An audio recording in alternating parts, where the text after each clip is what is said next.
안녕하세요. 마인드 스위치 서민정 코치입니다. 금일은 현존 수업이라는 책의 내용을 한번 나눠보도록 하겠습니다. 현존 수업은 온전한 현존 체험으로 이끄는 10주간의 내면 여행이라는 주제를 가지고 나온 책이고요. 어떻게 하면 현존할 수 있는지, 그냥 우리가 과거나 미래에 살지 않고 현재에 머무르면서 살 수 있는지 그 내용을 같이 나눠보는 책이라고 보면 좋을 것 같고요. 굉장히 도움이 많이 될 수 있는 실습을 할 수 있는 책이라고 볼 수가 있습니다. 그 내용 같이 한번 읽어보도록 하겠습니다. 현존 수업은 또한 변화하는 조건의 세계에서는 익숙하지 않은 개념을 우리에게 소개한다. 이것은 현존은 그 어떤 어려움도 알지 못한다는 사실이다. 현존은 우리가 순간의 자각을 경험하지 못하도록 방해하는 역기능 들을 통합시키는 데 필요한 상황들을 우리 일상의 적시적소에 나타나게 하는 놀라운 능력을 갖고 있다는 말이다. 이 책에 이끌린 독자들 중 많은 사람들과 마찬가지로 나도 처음에는 불편한 신체 증상 때문에 이 모험길에 들어서게 되었다. 나의 고통은 괴로움을 일으키는 원인을 내 안에서 찾게끔 만들었다. 나는 이 과정이 내부에서 증상을 일으키는 조건들을 변화시킬 수 있다는 사실을 나 자신과 다른 사람들의 사례를 통해 직접 목격했다. 우울증, 공포증, 약물과 알코올 중독, 슬픔, 분노, 두려움, 알레르기, 무기력증을 비롯해 무수한 외면적 징후들을 일으키는 내면의 불편한 말이다. 이 과정은 또한 신체적 부상이 신속히 회복되게 하고 모험적이고 창의적인 능력을 진작시키며 요가와 명상을 비롯한 여러 가지 수련에 활기를 더해준다. 이 과정은 우리로 하여금 부지불식간에 현재에 대한 자각으로부터 멀어지게 만드는 주범이 우리 안에 깊이 억압된 각인된 감정이라는 사실을 보여준다. 우리가 내면에서 느끼는 불편함이 신체적으로 드러나게끔 만드는 원인은 이 같은 통합되지 못한 감정이 일으키는 혼란한 정신 상태다. 그리고 이런 신체적 불편은 결국 질병이라는 증상으로 이어진다. 그러니 본질적으로 현존 수업은 우리의 감정적 차단 상태를 통합할 책임을 우리 스스로가 떠맡을 수 있도록 안내해주는 실질적인 방법론이다. 다시 말해 현존 수업은 의식적으로 어른이 되는 길이다. 감정 통합을 의도적으로 시작하고 나면 우리는 이 과정이 우리에게 주는 크나큰 선물은 흔히 경험하게 되는 증상의 완쾌가 아니라 자기 삶의 경험의 질을 결정하는 책임을 스스로 온전히 떠맡을 수 있는 능력이라는 사실을 깨닫게 된다.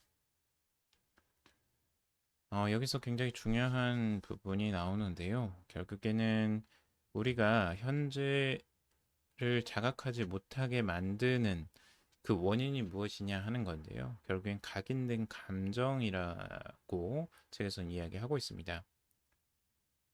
우리가 이 통합되지 못한 감정,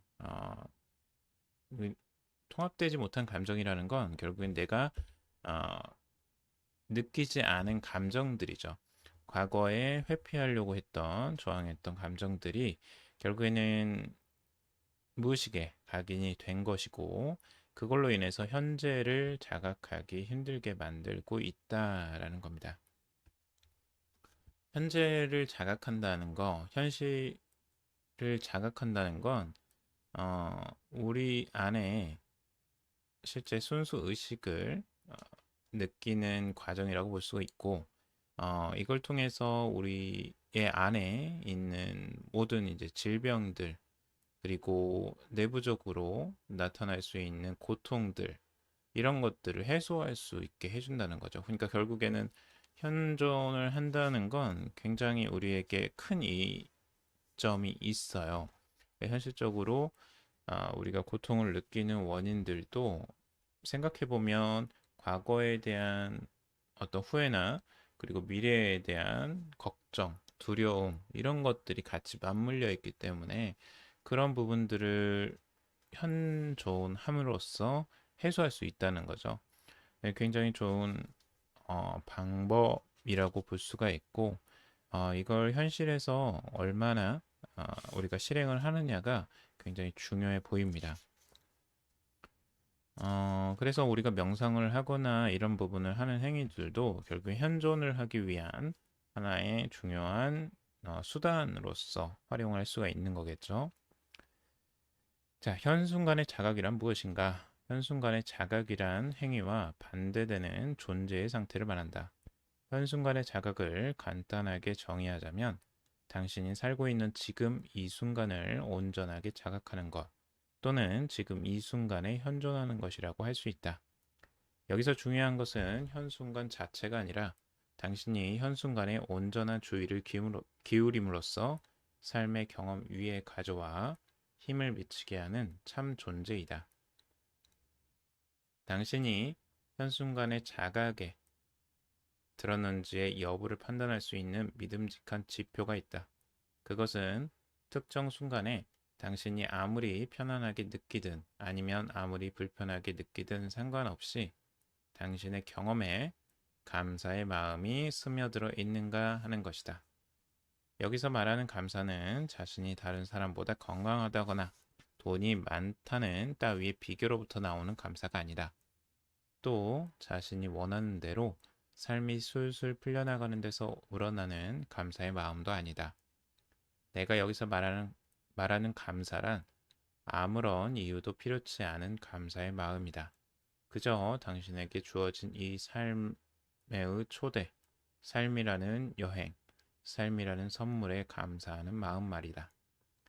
감사는 당신이 자신의 경험 속에 현존하고 있는지 그렇지 않은지를 보여주는 단 하나의 의지할 만한 지표이다. 그저 살아있음에 감사하는 마음이 부족하다면 그것은 당신이 현재로부터 길을 잃고 시간이라는 착각적인 마음 상태 속에 빠져 있기 때문이다. 우리가 태어나 살고 있는 오늘날의 문화는 거의 완전히 시간의 세계에 존재한다. 이 때문에 우리들 가운데 현존을 지속적으로 유지할 수 있는 사람은 그리 많지 않다. 이것은 현대 문명이 내린 저주라고도 할 수 있다. 우리는 진보를 갈망하지만 많은 경우 그것은 진보가 일어나고 있는 동안에는 더 이상 현존하지 않아도 좋도록 삶을 구조화하는 결과로 이어지고 만다.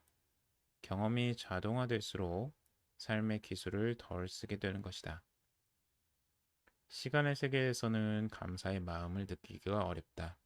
왜냐하면 시간의 세계에서는 그 무엇도 당신이 생각하는 대로 펼쳐지는 것처럼 보이지 않기 때문이다. 시간의 세계에서는 과거는 후회를 안고 있고 미래는 발전의 약속을 품고 있으며 현재는 끊임없는 적응을 요구하고 있다. 그래서 당신은 과거에 무엇이 잘못되었는지를 곱씹고 당신이 구하는 평화와 만족감을 얻는 데 필요하다고 생각되는 적응을 도모하는 데에 깨어있는 시간의 대부분을 보낸다. 그런데 이 같은 적응은 더 나은 내일을 위한 것이라서 어떻게 하면 의미 있는 오늘을 살 수 있는지에 대해서는 까마득히 잊은 채로 살게 된다. 그 결과 당신은 지금 당장의 경험을 단지 목적을 위한 수단 정도로만 간주한다. 더구나 당신이 현재 처해 있는 이 공경을 비춰볼 만한 다른 경험에는 접근할 방도가 없기 때문에 그저 그렇게 사는 것이 당연해 보인다. 여기서도 말하는 건 비슷하죠. 결국에는 과거에 아니면 미래에 얽매여 있는 자신이라는 부분이 고통을 만든다는 것이고, 그리고 현순간에 자각에 들었는지 판단할 수 있는 요소가 감사하는 마음이라고 했습니다. 이 감사하는 마음이라는 게 쉽지만은 않죠. 우리가 현실적으로 아무런 어떤 보상이나 결과가 없는데 내 인생에서 어떤 좋은 시그널이 없는데도 감사할 수 있는 마음이라는 게 참 어려운 것 같아요. 저는 그래서 이 감사할 수 있는 마음 이전에 우선 현재에서 그냥 이 느낌 자체를 온전히 받아들일 수 있느냐가 더 중요해 보입니다. 그 감사라는 마음은 결국에는 온전히 완전히 현재를 받아들이는 이 순간에 아, 그 얻어지는 감정이 아닐까라는 생각을 해봅니다. 오늘은 여기까지 나눠보도록 하겠습니다. 다음에 더 좋은 내용 가지고 또 찾아뵙겠습니다. 오늘도 들어주셔서 감사합니다.